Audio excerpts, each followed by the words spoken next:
പ്രിയപ്പെട്ട സഹോദരികളെ, പണ്ഡക്വസ്ത തിരുനാളിൽ നാം എത്തിക്കഴിഞ്ഞിരിക്കുന്നു.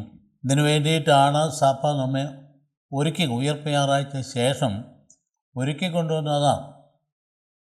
ഈശോ മിശിഹായുടെ പ്രത്യക്ഷീകരണങ്ങളിലൂടെയൊക്കെ ശിഷ്യന്മാരെ വിശ്വാസം ഉറപ്പിച്ച്, നിങ്ങൾ ജെറുസലേമിൽ നിന്ന് എങ്ങും പോകരുത്, പ്രാർത്ഥനയിൽ കഴിച്ചു കൂട്ടുകയും അത്യുന്നതിൻ്റെ ശക്തി നിങ്ങളുടെ മേൽ വരും എന്നൊക്കെ പറഞ്ഞിട്ട് അവരെ ഒരുക്കി, അവരെ പ്രാർത്ഥനയിലും ദേവന്മാരുടെ പ്രബോധനത്തിലും പമ്പുർക്ക ശുശ്രൂഷയിലും ഒക്കെ കടന്നുകൂടിക്കൊണ്ടിരുന്ന ആ സാഹചര്യത്തിൽ അവരുടെ പ്രാർത്ഥന മുമ്പോട്ട് പോയപ്പോൾ ദൈവമാതാവിനെ വിളിച്ചുകൊണ്ട് വന്ന് അമ്മയെ മടക്കിയിരുത്തിക്കൊണ്ട് സിഹിയോൻ മാളികയിൽ കർത്താവിൻ്റെ എൻ്റെ താഴം നടന്ന അതേ സ്ഥലത്ത് തന്നെ പ്രാർത്ഥനാനിരതരായിരിക്കുന്ന അനുഭവം നമ്മളൊന്ന് ഓർത്തു നോക്കുവിൻ. സഭയുടെ ഉദ്ഘാടന കർമ്മമാണ്. പരിശുദ്ധാത്മാവില സംഭവിക്കുന്നു. സഭയുടെ എല്ലാ നവീകരണങ്ങളും ദൈവാത്മാവിലൂടെ സംഭവിക്കുന്നതാണ്. യോഹന്നാൻ 23 മാർപ്പാപ്പ വത്തിക്കാൻ കൗൺസിലിനെ വിഭാവന ചെയ്തപ്പോൾ പറഞ്ഞത് സഭയ്ക്ക് ഒരു പുതിയ പന്തക്കുസ്ത എന്നാണ്. വത്തിക്കാൻ കൗൺസിൽ തുടർന്നുണ്ടായിട്ടുള്ള നവീകരണങ്ങളിലെല്ലാം ദൈവാത്മാവിൻ്റെ അനുഭവം നമുക്ക് ധാരാളമാണ്. കരിസ്മാറ്റിക് മൂവ്മെൻറ്റൊക്കെ അതിൻ്റെ ഫലങ്ങളായിട്ട് രൂപപ്പെട്ടു വന്നതാണ്. അപ്പോൾ അതുകൊണ്ട് സഭ ഉദ്ഘാടനം ചെയ്യപ്പെടുന്നത് ദൈവാത്മാവിലാണ്, ദൈവമാതാവിൻ്റെ സാന്നിധ്യത്തിൽ. അപ്പോൾ പെന്തക്കുസ്ത തിരുനാളിൻ്റെ പ്രാധാന്യം ഒട്ടും തന്നെ നമുക്ക് കുറച്ച് കാണാൻ പറ്റില്ല.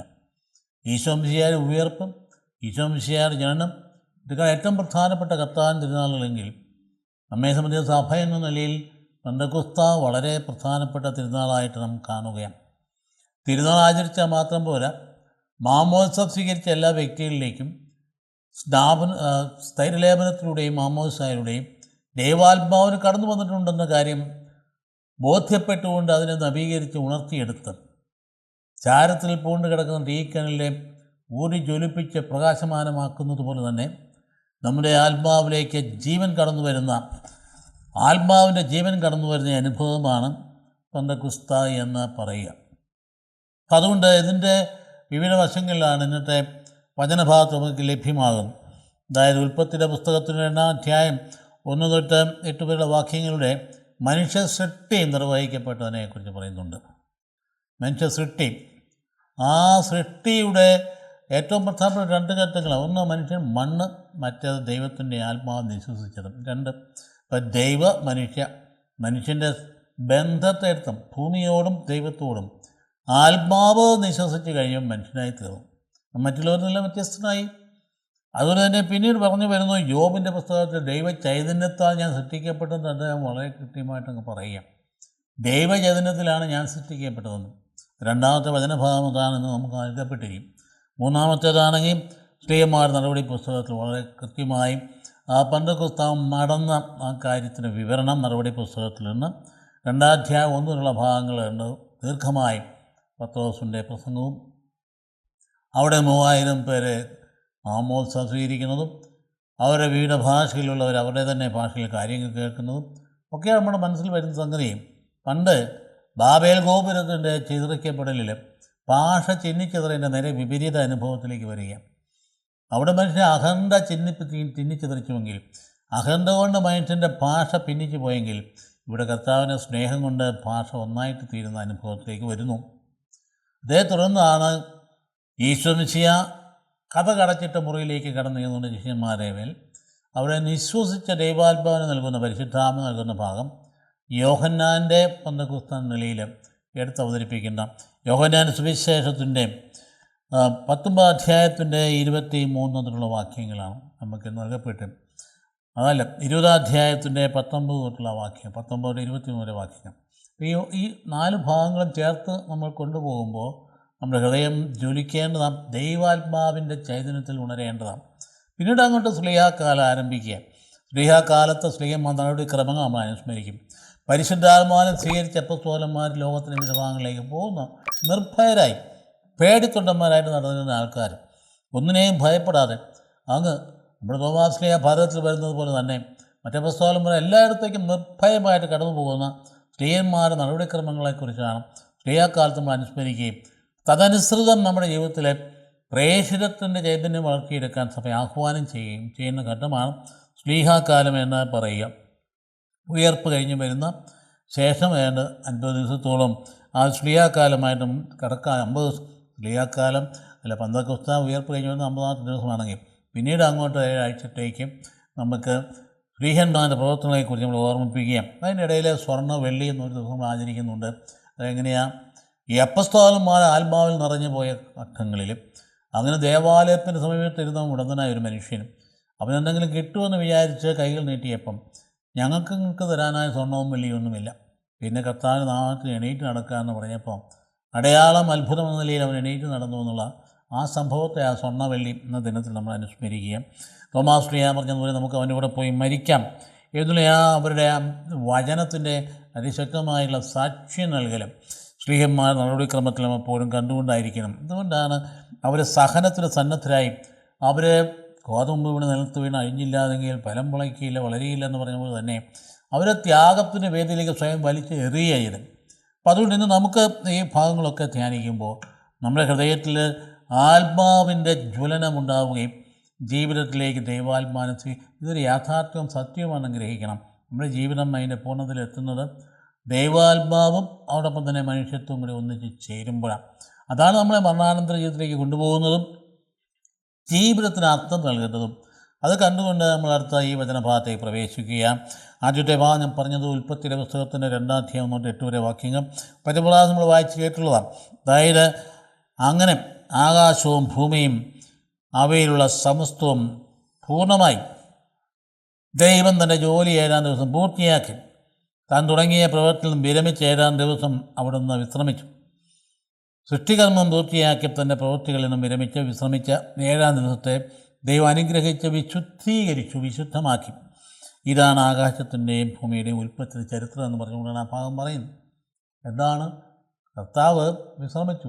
സാബത്ത് എന്ന് പറയുന്ന സംഭവം ഉണ്ടായി എന്ന് പറഞ്ഞാൽ മനുഷ്യ സൃഷ്ടിച്ചത് എന്തിനു വേണ്ടിയിട്ടാണ്? ദൈവത്തിൻ്റെ വിശ്രമത്തിലേക്ക് പ്രവേശിക്കാനാണ്. ദൈവത്തിൻ്റെ വിശ്രമം എന്ന് പറയുന്നത് നിത്യജീവനാണ്. അത് ഇവിടെ തൊട്ട് അനുഭവിച്ച് തുടങ്ങണം. അത് ആഴ്ചയിൽ ഒരു ദിവസം പ്രത്യേകമായിട്ട് മാറ്റിവെക്കുക, വിശുദ്ധീകരിക്കപ്പെട്ട ദിനമായിട്ട് മാറുക. ആ ദിനം നിൻ്റെ ജീവിതം മുഴുവൻ ശക്തി പകരുന്ന ദിനമായിട്ട് മാറാൻ ആഴ്ച ഒരു ദിവസം യഹൂദന്മാർക്ക് ശനിയാഴ്ചയാണെങ്കിൽ അത് ക്രിസ്ത്യാനികൾക്ക് അത് ഞായറാഴ്ച കർത്താവിൻ്റെ ഉത്ഥാന ദിനമാണ്. അത് കർത്താവിൻ്റെ ദിനമാണ്. അത് ശക്തമായി ആചരിക്കാൻ നമ്മൾ ആവശ്യപ്പെടുകയാണ്. ദൈവമായ കർത്താവ് ആകാശം ഭൂമിയും സൃഷ്ടിച്ച ഭൂമിയിൽ പുല്ലോ ചെടിയോ മുളച്ചിരുന്നില്ല. കാരണം അവിടുത്തെ ഭൂമിയെ മഴ പെയ്ച്ചിരുന്നില്ല, കൃഷി ചെയ്യാൻ മനുഷ്യനുണ്ടായിരുന്നില്ല. അതെടുത്ത് പറയാൻ കാരണം ദൈവജനം രൂപപ്പെട്ടു വരുന്നത് എവിടെ നിന്നാണ്? അത് ഇസ്രായേലിൻ്റെ അനുഭവത്തിൽ നിന്നാണ്. ഇസ്രായേലിൻ്റെ അനുഭവം എന്താണ്? മരുഭൂമിയിലാണ് ഇസ്രായേൽ രൂപപ്പെട്ടു വരുന്നത്. മരുഭൂമി രൂപപ്പെട്ടു വരുന്ന ഇസ്രായേലിൻ്റെ ആ അനുഭവത്തിൻ്റെ പ്രതീകാത്മകത വെച്ചുകൊണ്ട് മനുഷ്യൻ്റെ സൃഷ്ടികർമ്മത്തെ വിവരിക്കുന്നു. എന്ന് പറഞ്ഞാൽ മണ്ണിൽ എടുക്കപ്പെട്ടവനാണെന്ന രീതിയിൽ മരുഭൂമിയുടെ പ്രതിഫലനം അവിടെ കാണുക. ഇസ്രായേലിൻ്റെ ചരിത്രം തന്നെ എല്ലായിടത്തും ആദ്യ അധ്യായങ്ങൾ പ്രതിഫലിക്കുന്നുണ്ടെന്ന് അറിയാമല്ലോ. ആദ്യത്തെ 11 അധ്യായങ്ങൾ ഇസ്രായേലിൻ്റെ ചരിത്രമാണ് പ്രതിഫലിക്കുന്നത്. ദൈവശാസ്ത്രജ്ഞന്മാർ ആ ചരിത്രം എടുത്തു വെച്ചുകൊണ്ട് സൃഷ്ടിയുടെ കർമ്മത്തിലും മനുഷ്യൻ്റെ ജീവിതത്തിൻ്റെ അടിസ്ഥാന ഭാവങ്ങളൊക്കെ വിശദീകരിക്കുന്നതാണ് ആദ്യത്തെ 11 അധ്യായങ്ങൾ. അപ്പോൾ ഉടനെ എന്നാൽ ഭൂമിയിൽ നിന്ന് ഒരു മൂടൽ മഞ്ഞം ഉയർന്ന ഭൂതലമെല്ലാം നനച്ചു. ദൈവമാണ് തൻ്റെ അതിൽ നിന്ന് പുറപ്പെടുന്ന ഒരു വാക്കും ഫലം വരാതെ തിരിച്ചു വരികയില്ല എന്ന് പറഞ്ഞാൽ ആ ദൈവത്തിൻ്റെ വചനത്താൽ നനച്ചു എന്ന് വേണമെങ്കിൽ പറയാം. ദൈവമായ കർത്താവ് ഭൂമിയിലെ പൂഴി കൊണ്ട് മനുഷ്യനെ രൂപപ്പെടുത്തുകയും ജീവൻ്റെ ശ്വാസം നാസാരന്ധ്രങ്ങളിലേക്ക് നിശ്വസിച്ച് 2 കാര്യങ്ങൾ. കൊശവൻ്റെ പണി ഒരിടത്ത് എന്ന് പറഞ്ഞാൽ മണ്ണെടുത്ത് കുഴച്ച് രൂപം ഉണ്ടാക്കി. രണ്ടാമത് ദൈവത്തിൻ്റെ പണി എന്താ? അവിടുന്ന് ദൈവിക ജീവനിൽ അങ്ങോട്ട് വെച്ചു. ഇത് രണ്ടും കൂടെ ചേരുമ്പോൾ മനുഷ്യനായി തീർന്നാൽ അങ്ങനെ മനുഷ്യൻ ജീവനുള്ളവനായി തീർന്നു. അവിടുന്ന് കിഴക്ക് ഏതെങ്കിലും തോട്ടമുണ്ടാക്കി താൻ രൂപം കൊടുത്ത് മനുഷ്യനെ അവിടെ താമസിപ്പിച്ചു. ആദ്യ ഭാഗത്തെ ഭായനം. അതുകൊണ്ട് ആ സൃഷ്ടികർമ്മം, അതായത് 8 സൃഷ്ടികർമ്മങ്ങൾ 6 ദിവസം കൊണ്ട് പൂർത്തിയാക്കി 7-ാം ദിവസം ദൈവം വിശ്രമിക്കുന്നു. അധ്വാനിക്കുന്നവൻ വിശ്രമത്തിന് അവകാശിയാണ്. അപ്പോൾ നമ്മുടെ സെമിത്തേരിയിലൊക്കെ RIP എന്ന് എഴുതി വെച്ചിരിക്കുന്നു, റെസ്റ്റ് ഇൻ പീസ്. അത് ചുമ്മാ ഒരു ഭാഷയ്ക്ക് ഭംഗിക്ക് എഴുതി വെച്ചിരിക്കുന്നതല്ല. റെസ്റ്റ് ഇൻ പീസ് എന്ന് പറഞ്ഞാൽ ദൈവത്തിൻ്റെ വിശ്രമത്തിലേക്ക് പോവുക എന്ന നിത്യജീവനിലേക്ക് പോകുന്നതിൻ്റെ അർത്ഥം. റെസ്റ്റ് ഇൻ പീസ് എന്ന് പറഞ്ഞാൽ അതുകൊണ്ട് പണിയെല്ലാം തീർത്തിട്ട് അവിടെ പോയി വിശ്രമിച്ചോളാൻ പറയുന്ന അർത്ഥത്തിലല്ല അത് പറയുന്നത്. അത് ദൈവത്തിൻ്റെ വിശ്രമം എന്ന് പറഞ്ഞാൽ നിത്യജീവനാണ്. നീ നിത്യജീവനിലേക്ക് കടക്കാനാണ് അതിനകത്ത് പറയുന്നത്. അപ്പോൾ ദൈവത്തിൻ്റെ വിശ്രമം അത് നിത്യ സൗഭാഗ്യമാണ്. അപ്പോൾ അവിടെ വളരെ ഗൗരവമായിട്ട് പറയുകയാണ്, നിൻ്റെ ജീവിതം ഒന്നിൻ്റെ അടിമയാകാൻ പാടില്ല, അധ്വാനത്തിൻ്റെ അടിമയാകാൻ പാടില്ല. നീ അധ്വാനിക്കുന്നതിന് വേണ്ടിയിട്ടാണ് നിൻ്റെ അനുദിന ജീവിത കാര്യങ്ങൾ നടത്താൻ വേണ്ടി. അപ്പോൾ അതുകൊണ്ട് അതേസമയത്ത് നിൻ്റെ വിശ്രമം എന്ന് പറയുന്നത് നിഷ്ക്രിയത്വമല്ല, ഒന്നും വെറുതെ ഇരിക്കില്ല. നിൻ്റെ ആ വിശ്രമം എന്ന് പറയുന്നത് ദൈവികമായ വിശുദ്ധീകരിക്കപ്പെട്ട ദിനത്തിൽ ദൈവാരാധന സജീവമായതുകൊണ്ട് ദൈവിക കാര്യങ്ങളിൽ നിന്ന് ഇടപെടാൻ വേണ്ടിയിട്ടാണ്. അതിന് ദൈവത്തിന് വേണ്ടി മാറ്റിവെക്കാനും ഇതുകൊണ്ട് സാപത്തുള്ള ഗൗരവമായിട്ടൊരു കാര്യമായിട്ട് എടുക്കണം. പലപ്പോഴും നാം ഓർക്കണം അതൊക്കെ എന്താ കട്ടിയായിട്ടുള്ള നിയമങ്ങളൊക്കെ ഭൗമികമായിട്ട് പോലും വിലപ്പെട്ട സംഗതിയാണ് ഈ 7-ാം ദിവസത്തെ വിശ്രമം എന്ന് പറയും. മനുഷ്യന് ശരീരശാസ്ത്രത്തിന് പോലും ആഴ്ചയിൽ ഒരിക്കലും പൂർണ്ണമായ വിശ്രമം അവൻ്റെ ശരീരത്തിന് പോലും ആവശ്യമാണ്. അതുകൊണ്ട് ദൈവം നൽകുന്ന കൽപ്പന മനുഷ്യൻ്റെ ഭൗമിക ജീവിതത്തിന് ആവശ്യമാണെന്നുള്ള കാര്യം നമ്മൾ പ്രത്യേകം ഓർക്കേണ്ടതാണ്. യാവേ എലോഹീം എന്നാണ് ദൈവത്തെ അവർ വിളിച്ചുകൊണ്ടിരുന്നത്. അത് വിളിക്കാൻ പേടിയായിട്ട് അവർ അദോനായി എന്ന് വിളിക്കാൻ പറ്റും. അത്ര ദൈവത്തോടുള്ള അതുകൊണ്ട് അവിടുന്ന് കർത്താവാണ്, നാഥനാണ്, അധിപനാണ്. അപ്പോൾ അതുകൊണ്ട് അവിടുന്നാണ് ഭൂമിയും ആകാശവും സൃഷ്ടിച്ചതെന്ന കാര്യം എടുത്തങ്ങ് പറയാം. അപ്പോൾ മഴ പെയ്യ്ക്കുന്നതും വിളവ് നൽകുന്നതൊക്കെ ദൈവം തന്നെയാണ്. അന്നത്തെ കാലത്ത് ഇത് പറയാൻ കാരണം ഇതിനെല്ലാം ഒരു ദേവനും ദേവിയും ഉണ്ടായിരുന്നു. എനിക്കറിയാം ബാൽദേവൻ എന്തിൻ്റെ ഫലപുഷ്ടിയുടെ ദൈവമാണ്, അക്ഷേര ദേവത എന്തിൻ്റെ, അതുപോലെ തന്നെ ഇങ്ങനെയുള്ള മഴ പെയ്യ്ക്കുന്നൊക്കെയുള്ള രീതിയിലുള്ള പ്രകൃതിയുടെ അനുഗ്രഹത്തിൻ്റെ ദേവതയാം. ഇതൊന്നുമല്ല, ഇത് ദൈവമായ കർത്താവ് യഹോവയാം. അവിടുന്ന് ദൈവമായ കർത്താവാണ്, യാവേ എലോഹീമാണ്. അപ്പോൾ അതുകൊണ്ട് അവിടുന്നാണ് ഇതെല്ലാം ചെയ്യുന്നത്. അപ്പോൾ മനുഷ്യകൃതിയുടെ അടിസ്ഥാന ഭാവങ്ങൾ എന്തൊക്കെയാണ്? മണ്ണിൽ നിന്ന് എടുക്കപ്പെട്ടവനാണ് ഇവൻ. അതുകൊണ്ട് അദാമ എന്ന് പറഞ്ഞാൽ മണ്ണ, അദാമ അതിൽ നിന്ന് എടുക്കപ്പെട്ടവനാണ് ആദം എന്ന് പറയും. അതൊരു സമൂഹ വ്യക്തിയായിട്ട് കാണിച്ചിരിക്കുന്നത് മനുഷ്യനെന്നുള്ള അർത്ഥത്തിൽ എടുത്തു വച്ചിരിക്കുന്നത് പിന്നീടത് ഒരാളുടെ പേരായിട്ട് അങ്ങ് മാറ്റി വിവർത്തനം ചെയ്തെന്ന് മാത്രമേ ഉള്ളൂ. അപ്പോൾ മണ്ണുകൊണ്ട് രൂപപ്പെട്ടവനാണ് അദാമ. അപ്പോൾ അവനിൽ എന്താ സംഭവിച്ചിരിക്കുന്നത്? ആ മണ്ണുകൊണ്ട് രൂപപ്പെട്ടതിനകത്ത് ദൈവത്തിൻ്റെ അരൂപി കടന്നു ചെല്ലുകയാണ്. എസെക്കിയാ പ്രവാചകൻ്റെ 37 അധ്യായത്തിലും കാണുന്നില്ലേ, മനുഷ്യപുത്രായി അസ്ഥികൾ ജീവിക്കുമോ എന്ന് ചോദിച്ചിട്ട് എന്താ പറയുന്നത്? നീ പ്രവചിക്കുക, നീ വചനം നൽകുക. വചനം പകർത്ത് കഴിഞ്ഞപ്പോൾ അത് ഇളകാൻ തുടങ്ങി, സൈന്യത്തിൽ ഉണർന്നെണീറ്റു, മാംസവും പഞ്ചിയും കടന്നു വന്നു. അപ്പോൾ വചനം, ദൈവത്തിൻ്റെ ആ നിശ്വസനം, ദൈവത്തിൻ്റെ അരൂപി, ദൈവത്തിൻ്റെ ആത്മാവാണ് മനുഷ്യന് ശക്തി നൽകുന്നത്. മനുഷ്യൻ്റെ അസ്തിത്വം ദൈവത്തോട് ബന്ധപ്പെട്ടിരിക്കുന്നു എന്നാണ് പ്രധാനപ്പെട്ട ഒരു കാര്യം. അതുകൊണ്ട് വ്യത്യസ്തനാണ് മനുഷ്യൻ. ഉണങ്ങി വരേണ്ട ഭൂമി ഇവന് വളരെ മെച്ചപ്പെട്ട ജീവിതശൈലി കൊണ്ടുവരാൻ അതിനെ ഒരു പൂന്തോട്ടമാക്കി മാറ്റി ഞാൻ ഏദനിൽ ഒരു പൂന്തോട്ടമുണ്ടാക്കി അവനോട് താമസിപ്പിച്ചു. ഉണങ്ങി വരേണ്ട ഭൂമി മാറ്റിയെടുക്കുന്ന ദൈവത്തിൻ്റെ വചനം, ദൈവത്തിൻ്റെ സ്നേഹമാണ്. അപ്പം നിനക്കെന്തെങ്കിലും മഹത്വം ഉണ്ടാക്കിയല്ല, ദൈവത്തിൻ്റെ സ്നേഹം നിന്നെ മഹത്വീകരിക്കുകയാണ്. നീ എന്നാ ചെയ്യേണ്ടേ? നിൻ്റെ ശരീരം ജീവിതം വിട്ടുകൊടുക്കുക. ഇതിന് ആദ്യ ഭാഗത്ത് നമ്മൾ പറഞ്ഞു ഒരുപാട് കാര്യങ്ങൾ അതിനകത്ത് അടങ്ങിയിട്ടുണ്ട്. രണ്ടാമത് ജോബിൻ്റെ പുസ്തകത്തിൽ നമ്മൾ നിർക്കിക്കേണ്ട കാര്യമില്ല, പറയുന്ന കാര്യം മാത്രം നോക്കിയാൽ മതി. ജോബ് എന്താ പറയുന്നത്? 31 അധ്യായത്തിൽ 2 തൊട്ട് 4 വരെയും 34 അധ്യായത്തിൽ 14-15 പറയുന്നത് എന്താണ്? ഞാൻ വാതുറക്കുകയും എൻ്റെ നാവ് സംസാരിക്കുകയും ചെയ്യുന്നു, എൻ്റെ ഹൃദയത്തിൻ്റെ നിഷ്കളങ്കതയെ എൻ്റെ വാക്ക് പ്രഖ്യാപിക്കുന്നു, എൻ്റെ അതരം സത്യസന്ധമായി സംസാരിക്കുന്നു, ദൈവ ചൈതന്യം എന്നെ സൃഷ്ടിച്ചു. ആണ് ജോബ് പറയുന്നത്. ദൈവ ചൈതന്യം എന്നെ സൃഷ്ടിച്ചു, സർവശക്തൻ്റെ ശ്വാസം എനിക്ക് ജീവൻ നൽകി.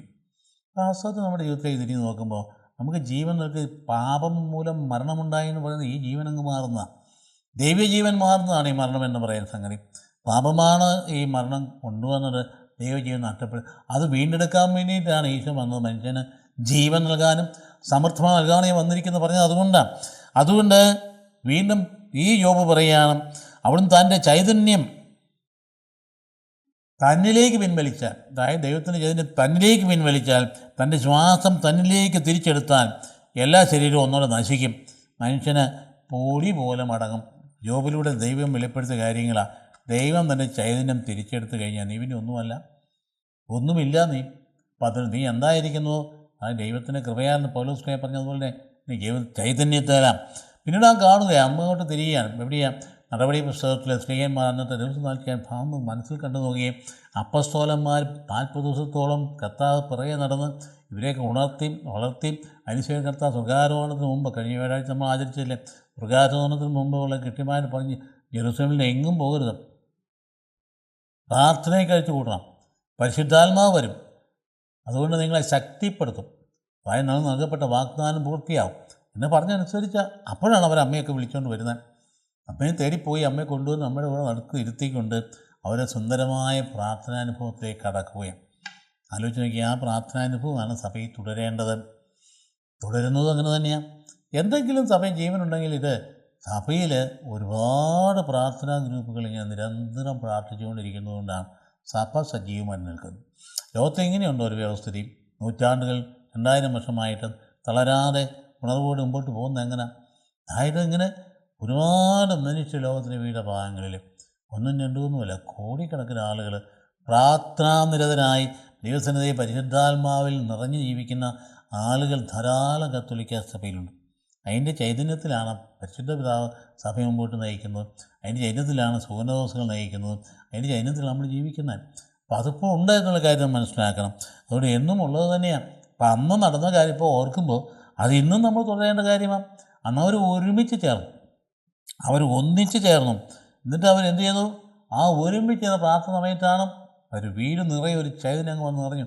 അവരിരുന്ന സ്ഥലത്ത് പോലും ഭയങ്കര ഒരു ശബ്ദം കേട്ട് എന്താ സംഭവിക്കുമെന്ന് അറിയാൻ പാടില്ല, പരിശുദ്ധാത്മാവങ്ങ് നിറഞ്ഞു. അവർക്കെല്ലാം ഭാഷാ വരമുണ്ടായി. സകല ജനപദങ്ങൾ അവിടെയുണ്ട്. ആരൊക്കെ ഉണ്ടായിരുന്നു അവിടെ? എന്തെല്ലാം ജനമാണ്. അപ്പോൾ 10 തൊണ്ണൂറ്റി പ്രസംഗിച്ചിട്ട് എന്താ? ആ പ്രസംഗിച്ച എല്ലാ എവിടെ നിന്നൊക്കെ ആൾക്കാർ വന്നിരുന്നത്? 8-10 രാജ്യങ്ങളിലെ പേരാണ് പറഞ്ഞിരിക്കും. നോക്കിന് എവിടെ നിന്നാണ് അവർ വന്നിരിക്കുന്നത്? പാർത്തിയാക്കാരുണ്ടായിരുന്നു, മേദിയക്കാരുണ്ടായിരുന്നു, എലാമിയക്കാരുണ്ടായിരുന്നു, അതുപോലെ തന്നെ മെസ്സപ്പൊട്ടാമിയയിൽ നിന്നുള്ളവരുണ്ടായിരുന്നു, യൂദായിൽ നിന്നുള്ള ആരുണ്ടായിരുന്നു, കപ്പദോച്യയിൽ നിന്നുള്ള ആൾ, തുർക്കിയുടെ പ്രദേശങ്ങളൊക്കെ കപ്പദോച്യ എന്ന് പറയും. ആ പോന്തസിൽ നിന്നുണ്ടായിരുന്നു, ഏഷ്യയിൽ നിന്നുണ്ടായിരുന്നു, ഫ്രീജിയയിൽ നിന്നുണ്ടായിരുന്നു, പംഫീലിയയിൽ നിന്നുണ്ടായിരുന്നു, ഈജിപ്തിൽ നിന്നുണ്ടായിരുന്നു, ക്രേറ്റയിൽ നിന്നുണ്ടായിരുന്നു, അറേബ്യയിൽ നിന്നുണ്ടായിരുന്നു. നോക്കി എവിടത്തുള്ള ആൾക്കാരെ വന്നിരുന്നത്. അപ്പോൾ അങ്ങനെ ഒന്നിച്ചു കൂടിയ ജനം, അന്ന് നിലവിലിരുന്ന ഭാഷാ സമൂഹങ്ങൾ അറിയപ്പെടുന്നതെല്ലാം അവിടെ ഉണ്ടായിരുന്നു. അപ്പോൾ അവരെന്താ സംഭവിച്ചത്? അപ്പോൾ പാർത്തിയക്കാരും മേദിയക്കാരും ഏലാമിയക്കാരും മെസപ്പൊട്ടേമിയ നിവാസികളും യൂറോപ്പിലും കപ്പദോച്യയിലും പോന്തസിലും ഏഷ്യയിലും താമസിക്കുന്നവരും ഫ്രീജിയയിലും പംഫീലിയയിലും ഈജിപ്തിലും കിറേനിയായാലും ലിബിയ പ്രദേശങ്ങളും നിവസിക്കുന്നതും റോമായിൽ നിന്ന് സന്ദർശകരും യഹൂദമതം സ്വീകരിച്ചവരും അല്ലാത്തവരും ക്രേത്യരും അറേബ്യരും എല്ലാം ദൈവത്തിൻ്റെ അത്ഭുത പ്രവർത്തിയിലും അവർ അത് കണ്ട് അവർ കേട്ട് മനസ്സിലാക്കി മാതൃഭാഷയിൽ കാര്യങ്ങൾ ഗ്രഹിക്കുന്നു. അയ്യോ, ഇതിനെല്ലാം അർത്ഥം എന്താണെന്ന് പറഞ്ഞ് പരസ്പരം ചോദിച്ചിട്ടുണ്ട്. എല്ലാവരും വിസ്മയത്തിൽ അവർ പരിഭ്രാന്തിയിൽ കഴിഞ്ഞുകൂടി എന്നാണ് വായനയിൽ പറയുക. ഒക്കെ ആ വായന നമ്മൾ ഒരുപാട് പ്രാവശ്യം വായിച്ചു. അപ്പോൾ എന്താ പത്രോസ് മറുപടി പറഞ്ഞു, 11 പേരോട് കൂടി എഴുന്നേറ്റ് നിന്നു.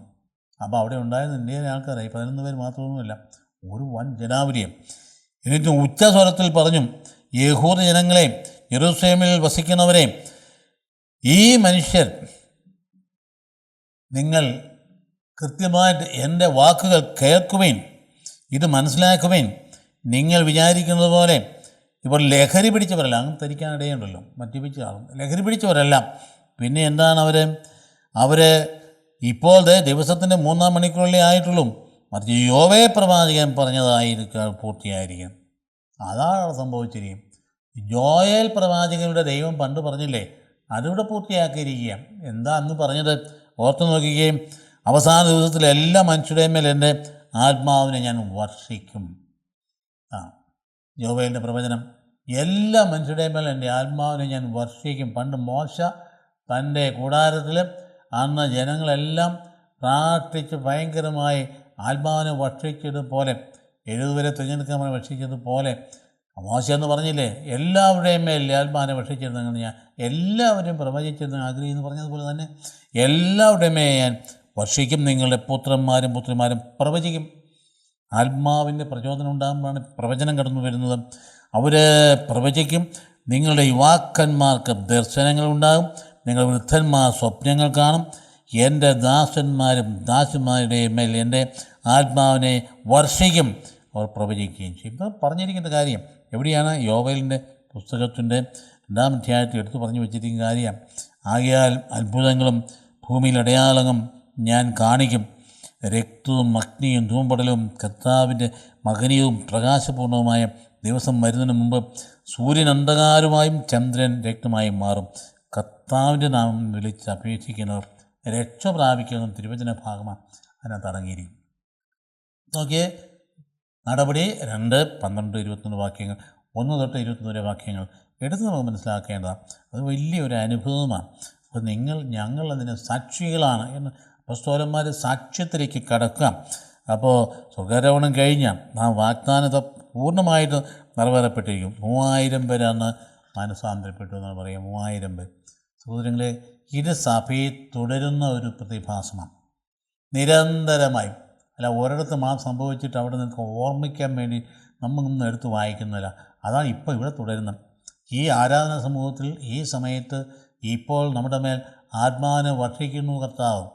അത് അനുഭവിക്കാൻ കഴിയണം. അത് പരിശുദ്ധ കുർബാനയിൽ സജീവമായിട്ട് പങ്കെടുക്കുമ്പോൾ നമ്മുടെ ഹൃദയങ്ങളിലേക്ക് ദൈവാത്മാവ് കടന്നു വരികയാണ്. ഇപ്പോൾ മാമോദിസ സ്വീകരിച്ച് ആത്മാവ് ഇവിടെ ഉണരുക, ശക്തി ആർജിക്കുക, ജീവൻ വരികയാണ്. ഇപ്പം കൂട്ടായ്മ പെന്തക്കോസ്ത് ദിനത്തിൻ്റെ കൂട്ടായ്മ ആയിട്ട് മാറുകയാണ്. ഓരോ ആരാധനാ സമൂഹം അങ്ങനെയായിട്ട് തീരുകയാണ്. ഓരോ കുർബാനയിൽ ഇത് തന്നെയാണ് സംഭവിക്കുന്നത്. പെന്തക്കോസ്ത് തന്നെ കർത്താവെ എന്നിൻ്റെ പരിശുദ്ധാത്മ എഴുന്നള്ളി വരട്ടെ. ഇന്ന് വൈദ്യം പറയുമ്പോൾ ചുമ്മാ ഒരു പറച്ചിലുള്ളത്, അത് സംഭവിക്കുന്ന കാര്യങ്ങൾ കർത്താവ് വാഗ്ദാനം ചെയ്ത് ഈ വൈദികൻ്റെ അധരങ്ങളിലൂടെ യാഥാർത്ഥ്യവൽക്കരിക്കപ്പെടുന്നതാണ്. കർത്താവെ നിൻ്റെ പരിശുദ്ധാത്മാവ് എഴുന്നള്ളി വരട്ടെ. അതായത് കുദാശ കർമ്മത്തിൻ്റെ പൂർത്തീകരണമായത് തൻ്റെ ശരീരമാവുന്നു രക്തമാവുന്നു പറഞ്ഞിട്ട് ദൈവാത്മാവിനെ ഭക്ഷിച്ചുകൊണ്ടാണ് തൻ്റെ രക്ഷണീയ കർമ്മം പൂർത്തിയാക്കപ്പെടുന്നത്. കാൽവരിയിൽ തൻ്റെ ശരീരരക്തങ്ങൾ നൽകി, രക്തം പരിപൂർണമായിട്ട് നൽകി, അതിനുശേഷം അവിടുന്ന് ആത്മാവിനെ ഭക്ഷിക്കുക. എന്താണ് അവിടെ തന്നെ യോഹന്നാൻ പറഞ്ഞു, അവിടെ തല ചായ്ച്ച് തൻ്റെ ആത്മാവിനെ ഭക്ഷിക്കുമെന്ന് പറയുമ്പം മരിച്ചുപോയി എന്നർത്ഥം അല്ല അതിനകത്തുള്ളത്. തല ചായ്ച്ച് ആത്മാവിനെ ഭക്ഷിക്കും. ആർക്കാ ഭക്ഷിച്ച്? കുരിശിൻ ചവിട്ടി നിൽക്കുന്ന മനുഷ്യരുടെ പ്രതിനിധികൾക്ക്. കുറച്ച് പേരേ ഉണ്ടായിരുന്നുള്ളൂ, കുറച്ച് സ്ത്രീകളും യോഹന്നാനും മാത്രമേ ഉണ്ടായിരുന്നുള്ളൂ. തല ചായ്ച്ച് തൻ്റെ ആത്മാവിനെ ഭക്ഷിക്കും എന്നാ പറയുന്നത്. അപ്പോൾ കർത്താവ് ഉത്ഥാനം ചെയ്ത് അപ്പോൾ തന്നെ ആത്മാവിനെ ഭക്ഷിച്ചത് യോഹന്നാൻ പറയുന്നത് കൊണ്ട് യോഹന്നാൻ്റെ പെന്തക്കോസ്തായെന്നും പറയാറുണ്ട്. അപ്പോൾ യോഹന്നാന്റെ സുവിശേഷത്തിന് 20 അധ്യായം 19-22 വാക്യങ്ങളത് പറയുന്നു. ആഴ്ചയുടെ ആദ്യത്തെ ദിവസമായ അന്ന് വൈകിട്ട് ശിഷ്യന്മാർ യഹൂദരെ ഭയന്ന കഥ കടച്ചിരിക്കെ യേശു അവരുടെ മധ്യത്തിൽ അവരോട് പറഞ്ഞു. യേശു വന്ന് അവരുടെ മധ്യത്തിൽ നിന്ന് അവരോട് പറഞ്ഞു, നിങ്ങൾക്ക് സമാധാനം. ആ മഹോ, ഞങ്ങൾക്ക് സമാധാനം. എത്ര ഭംഗിയായിട്ടാണ് പറയും. അവൻ തൻ്റെ കൈകളും പാർശ്വങ്ങളും അവരെ കാണിച്ചു. കർത്താവിനെ കഴിഞ്ഞ ശിഷ്യന്മാർ സന്തോഷിച്ചു. അതായത് സന്തോഷം, ആത്മനിർവൃതി, ആനന്ദം, ജീവിതത്തിൻ്റെ മുഴുവൻ തികവ്, പൂർണ്ണത, സാക്ഷാത്കാരം, അതാണ് സംഭവിച്ചത്. യേശു വീണ്ടും അവരോട് പറഞ്ഞു, നിങ്ങൾക്ക് സമാധാനം. പിതാവ് എന്നെ അയച്ചതുപോലെ ഞാനും നിങ്ങളെ അയക്കുന്നു. അപ്പോൾ ഇനി നിങ്ങൾക്ക് നിങ്ങളുടെ ജോലിയാണ്. എൻ്റെ ജോലി പൂർത്തിയാക്കി ഞാൻ നിങ്ങളുടെ കൂടെ ഉണ്ട്, പക്ഷേ നിങ്ങൾ അങ്ങ് തുടരണം അവസാനം വരെ. ഇത് പറഞ്ഞിട്ട് അവരുടെ മേൽ നിശ്വസിച്ചുകൊണ്ട് അവരുടെ അരുൾ ചെയ്തു. അന്ന് നിശ്വസിച്ചില്ലേ മനുഷ്യൻ തെറ്റിച്ചപ്പം? ആ നിശ്വസിച്ചതുപോലെ പാപം മൂലം നഷ്ടപ്പെടുത്തി കളഞ്ഞില്ലേ, അത് വീണ്ടും തിരിച്ച് നിശ്വസിച്ചു. അപ്പോൾ അവർ അരുളി ചെയ്തു, നിങ്ങൾ പരിശുദ്ധാത്മാവിനെ സ്വീകരിക്കുവിൻ. നിങ്ങൾ ആരുടെ പാപങ്ങൾ ക്ഷമിക്കുന്നുവോ അത് അവരോട് ക്ഷമിക്കപ്പെട്ടിരിക്കും. നിങ്ങൾ ആരുടെ പാപങ്ങൾ ബന്ധിക്കുന്നുവോ അത് ബന്ധിക്കപ്പെട്ടിരിക്കും. ഇതാണ് ഈ പറഞ്ഞ പ്രധാനപ്പെട്ടൊരു കാര്യം. അത് ഈശോയുടെ ജീവിതത്തിലെ രണ്ടാമത്തെ പ്രത്യക്ഷീകരണമാണ്. മഗ്ദലനാമറിയത്തിന് പ്രത്യക്ഷപ്പെട്ട ശേഷം വേണ്ട രണ്ടാമത്തെ, പിന്നെ പല പ്രായം പ്രത്യക്ഷപ്പെട്ടു. നമുക്കറിയാം, എമ്മാവുസിലേക്ക് പോകുന്ന വഴി പ്രത്യക്ഷപ്പെട്ടു. അത് മീൻ പിടിക്കാൻ പോയി അവിടെ പ്രത്യക്ഷപ്പെട്ടു. അപ്പോൾ ഈശോ പ്രത്യക്ഷപ്പെട്ട് ശക്തിപ്പെടുന്ന ഇടയിൽ ഏറ്റവും വലിയ പ്രത്യക്ഷീകരണം ഇതാ. തോമാസ് ലേയായ്ക്ക് വേണ്ടി വീണ്ടും വന്നു. അപ്പോൾ അങ്ങനെ ഒരു പ്രത്യക്ഷീകരണത്തിലൂടെ ദൈവാത്മാവിനെ നൽകുന്നതാണ് അവിടെ കാണുന്നത്. അപ്പോൾ ശക്തനായ ശരീരത്തിൻ്റെ, ഈശോയുടെ ശരീരത്തിന് രൂപാന്തരം വന്നു കഴിഞ്ഞാലും അടച്ചിട്ട മുറിയിലേക്ക് കഥ തുറക്കാതെ കടന്നു പോകും. എന്നിട്ട് നിങ്ങൾക്ക് സമാധാനം, വാസ്തവത്തിൽ സമാധാനം നിങ്ങളോടുകൂടി എന്നാണ് നമ്മൾ കുർബാനയെ പറയുന്നത്. അതിന് അതിൻ്റെ ശരിയായ സംഗതി ആമഹൻ, സമാധാനം നിങ്ങളോടുകൂടി. അപ്പോൾ ഈശോയുടെ ആ ഉത്ഥാനത്തോടു കൂടി എന്നാ ചെയ്യുന്ന ഏറ്റവും വലിയ സമാധാനം നമുക്ക് ലഭിക്കുക. എൻ്റെ സമാധാനം നിങ്ങൾക്ക് തരുന്നു, ലോകം തരുന്ന പോലെയല്ല എന്ന് പറഞ്ഞ ആ സമാധാനമാണ് നമുക്ക് ലഭിക്കുന്നത്. അപ്പോൾ ഉത്ഥാനത്തിലൂടെ വിഷയം തിരിച്ചുവരെ സംഭവിക്കുന്നു. അപ്പോൾ ഈ സമാധാനം കിട്ടിക്കഴിഞ്ഞപ്പോൾ ഭയങ്കര സന്തോഷമുണ്ടായി. ഈശോയുടെ ജനനത്തിൽ ആശംസിച്ച സമാധാനം, അത്യുന്നത ദൈവത്തിന് സ്തുതി. ഭൂമിയിൽ സന്മനസ്സുകൾക്ക് സമാധാനം. അങ്ങനെ ആശംസിച്ച അതേ സമാധാനം എന്താ പൂർത്തിയായിരിക്കും. ഞാൻ നിങ്ങൾ സമാധാനം നൽകുന്നു, എൻ്റെ സമാധാനം നൽകുന്നു. അപ്പോൾ ലോകം തരുന്നത് പോലെയല്ല. നിങ്ങളുടെ ഹൃദയം അസ്വസ്ഥമാകേണ്ട, നിങ്ങൾ ഭയപ്പെടുകയും വേണ്ട. കർത്താവ് വളരെ കൃത്യമായി അസ്വസ്ഥമാകേണ്ട, നിങ്ങൾ ഒട്ടും ഭയപ്പെടുകയും വേണ്ട. ദൈവാത്മാ ഉള്ളിലുള്ളവന് ഭയപ്പെടേണ്ട കാര്യമില്ല. അതുകൊണ്ട് അന്ത്യത്താഴത്തിൽ വാഗ്ദാനം പൂർത്തിയാക്കപ്പെടാൻ ഇത് വെറും ആശംസയില്ല, രക്ഷാകര അനുഭവമാണ്. ഇത് ഈശോയെ പൂർത്തിയാക്കപ്പെടുന്ന രക്ഷാകര അനുഭവമാണ്. അപ്പോൾ അകൽച്ച, ദൈവമായിട്ടുള്ള അകൽച്ച നിന്നുപോയി മാറ്റി. അതുകൊണ്ട് അനുരഞ്ജനപ്പെട്ടു. പൗലോസ് പറയുന്ന പോലെ എല്ലാ മതിലുകളെയും തകർത്തിട്ട് ദൈവമായിട്ട് അനുരഞ്ജനപ്പെട്ടു. പാവം വഴി വന്ന അകൽച്ച ഇത് കർത്താവ് പൂർണ്ണമായിട്ടും മാറ്റിയിട്ടും പരിഹരിക്കുകയാണ്. അത് മിശിഹാനുഭവം എന്ന് പറയുന്നത്. അതിൻ്റെ സന്തോഷം കർത്താവിനെ കണ്ട് ശിഷ്യന്മാർ സന്തോഷിച്ചു. ക്രിസ്തീയ ജീവിതം സന്തോഷത്തിൻ്റെ ജീവിതമാണ്.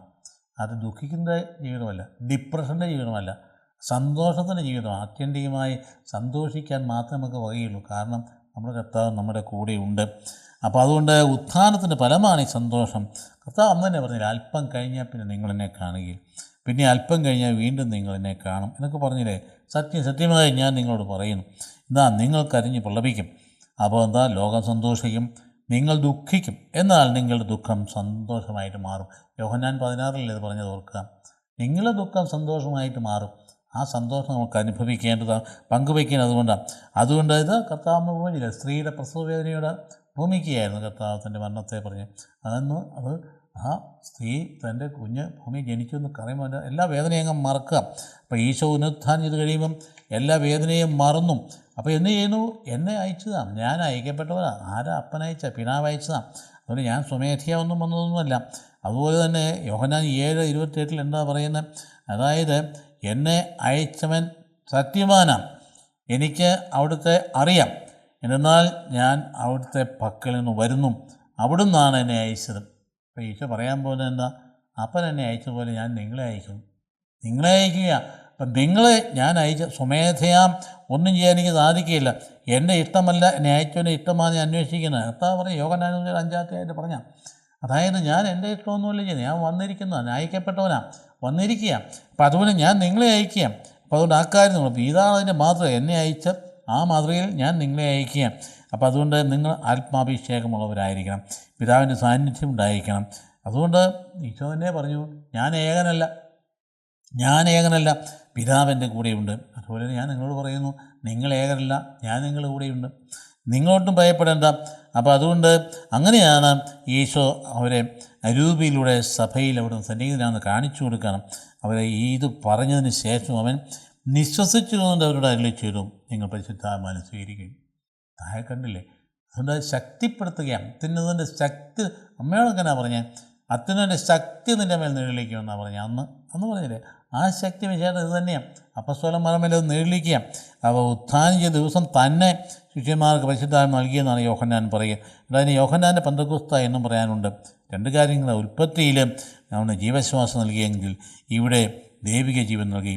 ഇപ്പോൾ 2 നിശ്വസനങ്ങളാണ് ഇവിടെ കാണുന്നുണ്ട്. ദൈവിക ജീവൻ പരിശുദ്ധാത്മാവ് നമുക്ക് നൽകുകയാണ്. അപ്പോൾ അത് വളരെ മനോഹരമായ മിശിഹാ അനുഭവം പാപമോചനോട് ചേർന്ന് പോവുകയാണ്. അതായത് പാപമോചനം നൽകുകയാണ്. വളരെ ഭംഗിയായിട്ട് പറഞ്ഞു, നിങ്ങൾ ആരുടെ പാപങ്ങൾ ക്ഷമിക്കുന്നുവോ അത് ക്ഷമിക്കപ്പെടും, ആരുടെ പാപങ്ങൾ ബന്ധിക്കുന്നുവോ ബന്ധിക്കപ്പെടും. പാപമോചന അധികാരം, ഈശോയുടെ അധികാരം ശിഷ്യന്മാർക്കത് കൈമാറുകയാണ്. അതുകൊണ്ടെന്താണ്? നിങ്ങൾ വിശുദ്ധീകരിക്കപ്പെടണം. അതിനു വേണ്ടിയിട്ടാണ് പരിശുദ്ധാത്മാവ് നിങ്ങളിൽ വസിക്കുമ്പം നിങ്ങൾ വിശുദ്ധീകരിക്കപ്പെടുക. അപ്പോൾ വലിയ ദൗത്യം കൊടുത്തു വിട്ടിരിക്കുന്നത് സഭയുടെ ഈ പാപമോചന അധികാരം തുടരുന്നു നമ്മൾ കാണുന്നുണ്ട്. അപ്പം ഈശോയെ കണ്ടുകൊണ്ട് യോഹന്നാൻ ഇതാ ലോകത്തിൻ്റെ പാപം നിൽക്കുന്ന ദൈവത്തിൻ്റെ കുഞ്ഞാട്, പാപമോചന അധികാരമുള്ളവനാണ് കർത്താവ്. മനുഷ്യപുത്രൻ്റെ ഭൂമിയിൽ പാപമോചിക്കാൻ അധികാരമുണ്ടെന്ന് അറിയേണ്ടത് കെട്ടിലെടുത്ത് നടക്കാമെന്ന് പറഞ്ഞവനാണ്. ഈ പാപമോചന അധികാരം സഭയ്ക്ക് പ്രദാനം ചെയ്തും. അപ്പോൾ ഈ ലോകത്തിൻ്റെ പാപം നിൽക്കുന്ന കുഞ്ഞാട് നൽകപ്പെട്ട ഈ അധികാരം ശിഷ്യ സമൂഹത്തിൽ നിലനിൽക്കുന്നുണ്ട്. അതുകൊണ്ട് ഈശോ നേരിട്ടല്ല, ഈശോയുടെ സഭയിലൂടെയാണ് ഇപ്പോൾ പാപമോചനം നൽകുന്നത്. അതുകൊണ്ട് ഈശോ സഭ വേണ്ടെന്ന് പറഞ്ഞ ആരെങ്കിലും നടപ്പുണ്ടെങ്കിൽ അത് ശരിയായ നടപ്പല്ല. സഭയിലൂടെയാണ് കർത്താവ് പാപമോചനം നൽകുന്നത്.